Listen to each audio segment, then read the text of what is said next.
Good morning. Good morning. Happy New Year. Monday, the 6th of January. And I know for a lot of you, it'll be your first day back. Sort of eased myself in and did a little bit of work on Thursday and Friday, but no client work until today. So I hope you had a wonderful Christmas and a very nice celebratory, not too many bad heads, New Year.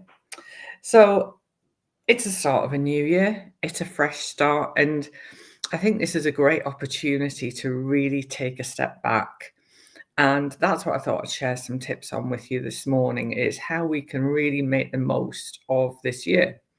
So the first thing I would suggest, let me just have a drink of my coffee. Do you know my mum for Christmas got me this heated thing where you put your coffee on and your cup of tea and it keeps it warm. She was watching QVC and saw it. I should have it here actually because it always goes cold. Excuse me. There's nobody with me yet. I can do that.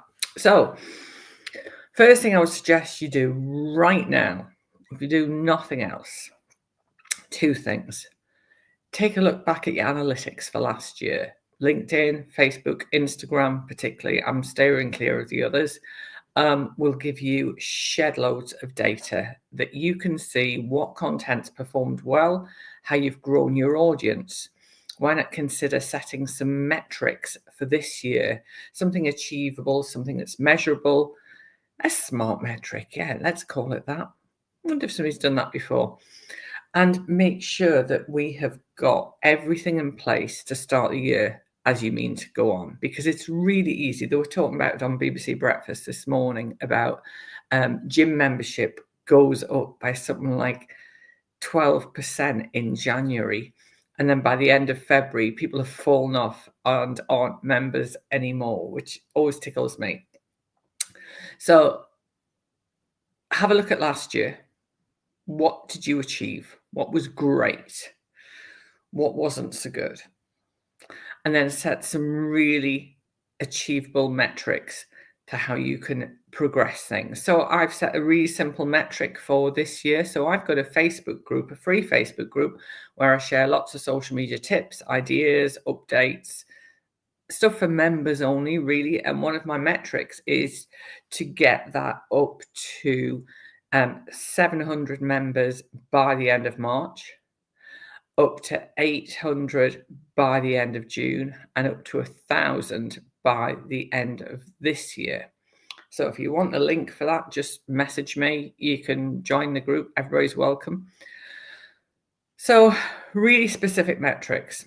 Second thing I would say is take a step back at your profile. Does it represent who you are, what you offer, and why somebody would want to use you? So I thought what I just do is I'm just getting rid of this because StreamYard's just changed a few things while I was off.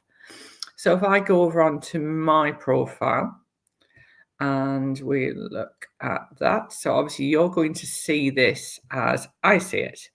So let me just share screen and we go on to my profile. So the question is does this represent who am I and what do I offer? Well, actually, the banner is staying as it is because this Friday morning I'm hosting a free webinar for specifically, can't even say it, for trainers and coaches. So that is diarised to change on Thursday lunchtime. So I'll change that back to my core banner, if you like. Then have a look at your headline.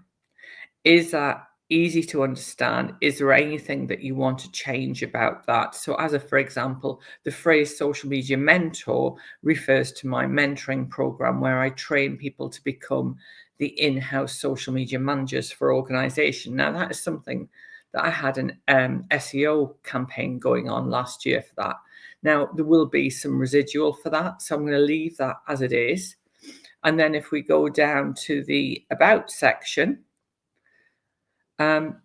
is that still the same? Is that still relevant? And do that across the board with your profiles. So if you've on more than one place, also take a look at your website. Is that up to date? What changes do you need to make it more current? Just before the end of the year, I realized that I developed a couple of new lead magnets, but I hadn't put them on my website onto my resources page. So this is a great time just to take a little bit of a step back. And let me reassure you, none of this stuff is time consuming. That's the big thing. None of it's time consuming. This is all really easy to do quickly and will actually have meaningful results for you. So take some time to do that. Have a look at it, what changes can you make, and then set your objectives. And if you're still struggling, a week today, I am hosting a planning for social media success session, and there's only a couple of places left. It's only £47. It's a small group session. I think we've got a maximum of 8. I'll put the link to book underneath this live so you've got it. If you'd like to join us, there's a workbook which I'm sending out, which will accompany it, which will help you. And yeah, so that's me for today. I'll be back here next Monday. As ever, message me with any questions and I'll see you soon. Take care.